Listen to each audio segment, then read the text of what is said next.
Hello and welcome back to Miller's A to Z Guide to Wine. This evening's letter is F, and F is for fortified. Fortified wine. In the main, there are three different categories of wine. There's still wine, sparkling wine, and fortified wine. Fortified wine is a very small percentage of that in this marketplace, but globally it is quite popular. The world's most popular fortified wine is port. Contrary to what some people might think in Northern Ireland, where we have a much more popular fortified wine.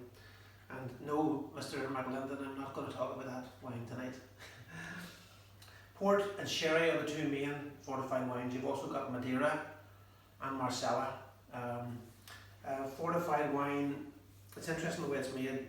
You basically, first of all, produce a still wine, either red or white, and then you add grape spirit, so you add brandy. And by adding brandy, you're fortifying the wine. So port, to take an example, port is basically a sweet red wine. So first of all, the winemaker makes a sweet red wine. He ferments it up to about 10 degrees alcohol by volume. And at that stage, there's loads of natural sugar still left in the wine that hasn't been fermented out. And then he takes 1 part brandy to every 6 parts port, and he adds the brandy. And it stops the fermentation. It's what's in the terminology, it arrests the fermentation. And then you have a product which comes out at around about 20% alcohol by volume. So in essence, port is a sweet red wine with brandy added to it, that's what it is.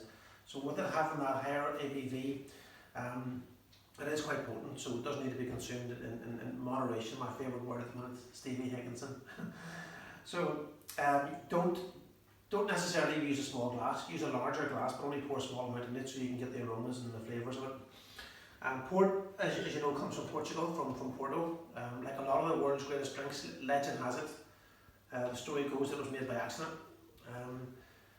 During various different trade issues that the English had with the French, and they couldn't get hold of good quality French wine, they formed good trade relationships with Portugal, and they used to ship wine from Porto on ships up into Southampton and Portsmouth, and by the time the wine got there, it was always baked on the side of the ship. So some guy had an idea to add a little bit of brandy to preserve the life of the wine, to keep it fresher for longer. And he inadvertently had fortified the wine. And when it got to England, everybody was drinking it going, oh my god, this is magical, what has he done? So he had created port by accident. Over time, they perfected it perfectly. One of the world's greatest producers and most renowned is Taylor's Flatgate Yeatman group, who also own Croft and Fonseca. This is truly magical. If you're only going to ever buy one port in your life, it's this Taylor's Reserve Tawny Port, and this is a blend of 10-year-old, 20-year-old, 30-year-old and 40-year-old aged ports. So in essence, there's 100 years of port in here. It's bottled in one of the original shaped bottles they would have used hundreds of years ago. It was formed in 1692. So tawny ports tend to have a lighter colour because they've been aged in oak, and ruby ports tend to have a different colour, a slightly darker colour. The other most popular fortified wine is sherry, coming from southern Spain, from the region of Jerez. Made a similar process in that the wine is fortified with additional grape spirit, but in lots of different formats, which I'll be going to at a later stage when we talk about sherry in more detail. But port, magical way to finish off the evening. A small drop with some really strong flavoured cheeses and some crackers and grapes.